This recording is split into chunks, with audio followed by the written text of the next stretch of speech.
This is your special interview here on Morning Wave in Busan. Of course, you probably saw some of the footage, or maybe you watched it pretty much live when U.S. President Donald Trump became the first sitting U.S. president to set foot on North Korean soil when he walked over into the DMZ that divides the Korean peninsula. And it was there that Trump held an impromptu and historic meeting with North Korean leader Kim Jong-un. So let's find out more about this with Mr. Harry Kazianis, Senior Director of Korean Studies at the Center for the National Interest. Welcome back. Thanks for being on air with us once again. Thanks for having me. Yes. So the leaders of the U.S. and North Korea meeting at Panmunjom, and then having Trump literally set foot onto North Korean soil, that was historic, wasn't it? Oh, it's absolutely historic. And what I actually found fascinating is what happened after. North Korean television, KCNA, actually made a documentary of it literally 24 or 36 hours later. And what was fascinating is they literally took time to show Donald Trump smiling, walking across into North Korea, and actually slow motioning his footsteps into North Korean soil. Yes. I mean, that is amazing. I mean, if you're looking as Kim Jong-un to change hearts and minds, to show the North Korean people that America doesn't have to be an enemy anymore. I mean, that's a key way to do it. So I know everybody's looking for steps towards denuclearization and, much bigger things. But if you're going to actually have peace with North Korea, you have to do these smaller things first. And that's what I took away from it more than anything else. Right. And from what I understand, normally North Korea, its news agencies, they don't report on these types of meetings until actually much further down the line when they've had ample time to edit and whatnot. But this time around, wasn't this released to the North Korean public fairly quickly? It's the fastest of anything I've ever seen. I mean, thinking about the last two summits, they took several days to put out anything. Yes. So for them to go through this, to build a 60-minute documentary, and it wasn't just Donald Trump they showed. There's a few other little things. They showed Ivanka Trump in it, shaking Kim Jong-un's hand. They showed Steve Mnuchin shaking Kim Jong-un's hand. Mike Pompeo, who they just demonized just literally 2 or 3 weeks ago. Yes. So, I mean, look, maybe we're reading into it a little too much, but if Kim Jong-un is really thinking about making a big change for the North Korean people, that would be one of the ways to do it. So we'll have to see what happens, but that is a really encouraging sign. Right. Do you think we're turning a corner in terms of this kind of stalemate that we've had for the past several months? I think that the signs are there that things are, at least for the short to medium term, going to get better. The challenge is we're not, even myself, I don't think we're 100% there in terms of knowing if Kim Jong-un is truly serious about making very serious concrete steps towards denuclearization. Right. I think in the next few weeks with Steve Biegun and his team, we're going to be able to find out exactly how far they're willing to go. Right. There's been some leaks in the New York Times and other places that America is just going to settle for a freeze of their nuclear program. I don't think that's going to happen, but we'll have to see where things go.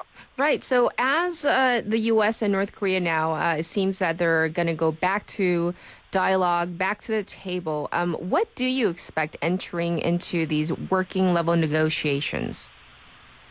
Well, I mean, if I was Steve Biegun, what I'd be trying to do is to set the conditions where if we can set the table where North Korea is incentivized to actually denuclearize. So, I mean, I think there's some things you have to do first.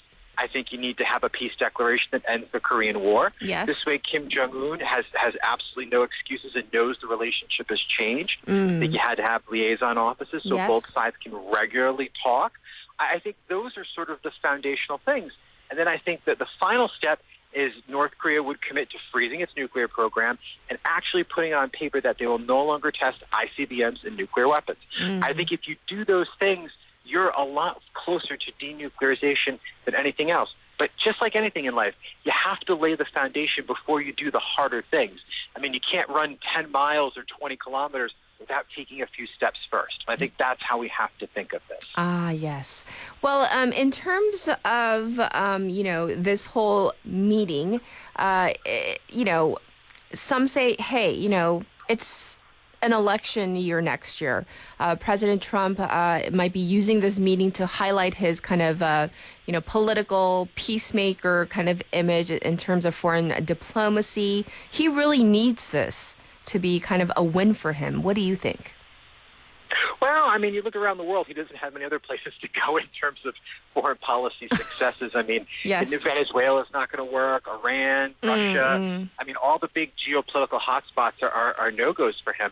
But he has made substantial progress on North Korea. Yes. So I think for him, at least a short-term win would be some smaller deal where, maybe Kim agrees to close Yongbyon and maybe take another smaller step in exchange for some sort of either sanctions relief or maybe a suspension of sanctions for a year to really test North Korea's intentions. I think if he does that, I think that's a success.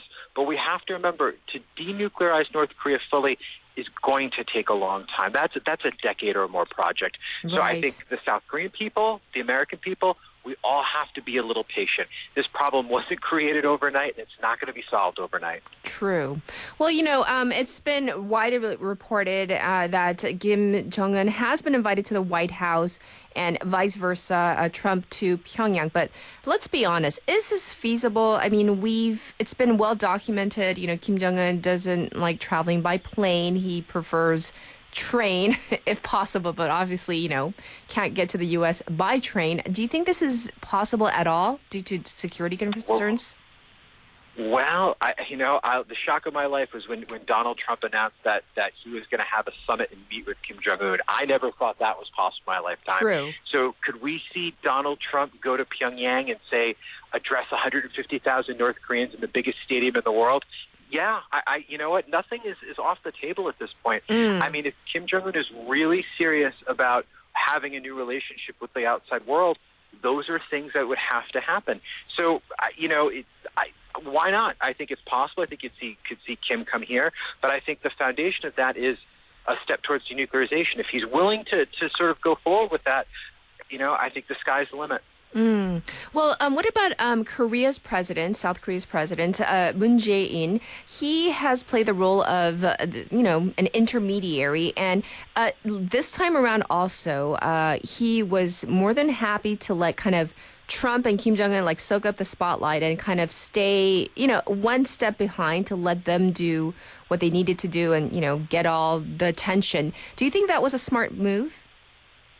Actually, I think it was more than that. I think it was actually very courageous of him. I mean, Moon Jae-in had every right to want to be involved. He had every right to demand it be a trilateral summit. Yes. But I think for what he was willing to do, I think it was really bold. And he didn't want to make himself part of the spotlight. What he wanted to do is make sure that Donald Trump and Kim got the time they needed to try and build their rapport and maybe get a bigger summit in denuclearization steps. So I think he did the right thing here. He literally pulled himself out of the equation to make something bigger happen, and that's very big of him. What do you think that the three sides need to focus on to get, as you say, at least one step closer to denuclearization? We can't do it all, it can't be done in one sitting or one summit, right? Yeah, I mean, I think the Cold War is very instructive of how this is going to go. If you think about the early meetings between Reagan and Gorbachev, back in the very early 80s when things were really bad, yes, the first thing Reagan did was he actually built a rapport with Gorbachev, and we forget about that. In the first few summits and meetings, they didn't go very well. They actually went very bad. But it took time for the relationships to form. But more importantly, it took time for the Soviet people and the American people to stop seeing each other as Cold War enemies. Sure. The same thing needs to happen in this equation. So I think Donald Trump went a long way. When he put that foot in the sand in North Korea, he started that process. And I think that's a big thing. Well, we'll definitely, of course, keep our eyes on this situation. But thank you so much for joining us once again and talking about what happened at Panmunjom. Have a great day. Thank you. Thank you. This was once again Harry Kazianis, Senior Director of Korean Studies at the Center for the National Interest, and we reviewed what happened at Panmunjom.